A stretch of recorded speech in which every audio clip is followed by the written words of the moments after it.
കോഴിക്കോട് കൂടരഞ്ഞിയിലെ കൊലപാതക കേസ് പ്രതി മുഹമ്മദ് അലിയുടെ ഇരട്ടക്കൊലപാതക വെളിപ്പെടുത്തലുമായി ബന്ധപ്പെട്ട മുൻ പോലീസ് ഉദ്യോഗസ്ഥരിൽ നിന്ന് അന്വേഷണ സംഘം വിവരങ്ങൾ തേടുകയാണ്. മരിച്ചവരെ തിരിച്ചറിയാൻ RDO കോടതിയിൽ നിന്നുള്ള രേഖകളും പോലീസ് പരിശോധിക്കും. AK ലതീഷ് ഒരിക്കൽ കൂടി ചേരുന്നു.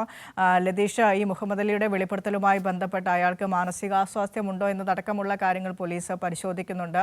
വർഷങ്ങൾക്ക് മുൻപ് നടന്ന കേസായതിനാൽ അല്ലെങ്കിൽ സംഭവമായതിനാൽ അതിന് ദൃക്സാക്ഷികളില്ല, തെളിവുകൾ അത് അന്ന് ഡ്യൂട്ടിയിലുണ്ടായിരുന്ന അല്ലെങ്കിൽ സർവീസിലുണ്ടായിരുന്ന പോലീസ് ഉദ്യോഗസ്ഥരിൽ നിന്ന് അന്വേഷണങ്ങളൊക്കെ തേടേണ്ടതുണ്ട്.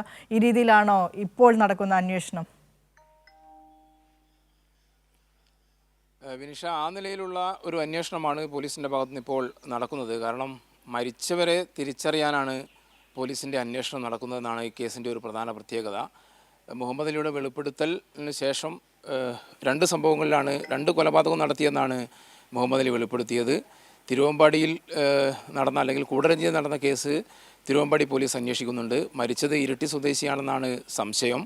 അന്ന് മൃതദേഹം ഇൻക്വസ്റ്റ് നടത്തിയ SI തോമസിൽ നിന്ന് വിവരങ്ങൾ ശേഖരിക്കാനാണ് പോലീസ് തീരുമാനിച്ചിരിക്കുന്നത്. തോമസ് നിലവിൽ എറണാകുളത്താണ് താമസിക്കുന്നത്. അദ്ദേഹത്തിൽ നിന്ന് വിവരങ്ങൾ ശേഖരിക്കും. കൂടുതൽ കാര്യങ്ങൾ അദ്ദേഹത്തിൽ നിന്ന് ലഭിക്കും എന്ന പ്രതീക്ഷയാണ് പോലീസ് പങ്കുവെക്കുന്നത്. ഒപ്പം RDO കോടതിയിലാണ് ഇൻക്വസ്റ്റ് നടപടികളുമായി ബന്ധപ്പെട്ടുള്ള വിവരങ്ങൾ ഉണ്ടാവുക.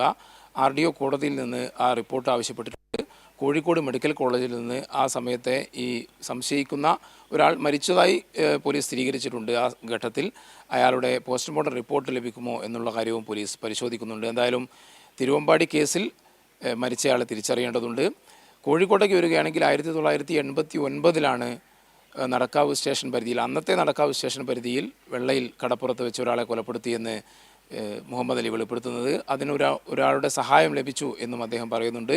കഞ്ചാവ് ബാബു എന്നും ഉള്ളൊരു പേരുകാരനാണ് എന്ന് അദ്ദേഹം പോലീസിന് കുറ്റസമ്മത മൊഴി നൽകിയ ഘട്ടത്തിൽ പറയുന്നുണ്ട്. എന്നാൽ അത്തരമൊരാളെ കൃത്യമായി കണ്ടെത്താൻ പോലീസിന് കഴിഞ്ഞിട്ടില്ല. ആ ഘട്ടത്തിൽ മുഹമ്മദ് അലിക്ക് സഹായം നൽകിയ ആളെക്കുറിച്ചും പോലീസ് അന്വേഷിക്കുന്നുണ്ട്.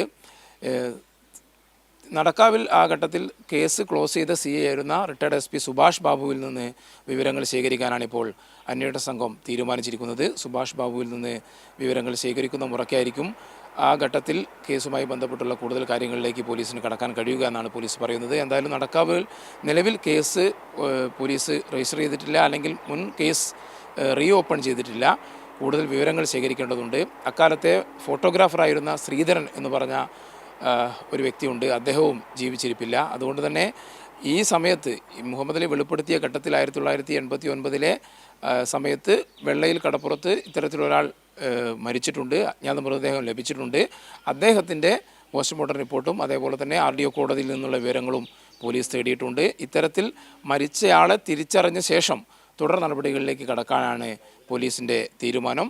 ഒപ്പം വിനിഷ സൂചിപ്പിച്ച പോലെ തന്നെ മുഹമ്മദ് അലിയുടെ മുൻകാല ജീവിത സാഹചര്യങ്ങളും അദ്ദേഹത്തിൻ്റെ നിലവിലെ മാനസിക നിലയും പോലീസ് പരിശോധിക്കുമെന്നുകൂടി അറിയിച്ചിട്ടുണ്ട്. വിനിഷ. ലതീഷാണ് കൂടരഞ്ഞിയിലെ ഇരട്ട കൊലപാതക വെളിപ്പെടുത്തലുമായി ബന്ധപ്പെട്ട വിശദാംശങ്ങളൊക്കെയും പങ്കുവച്ചത്.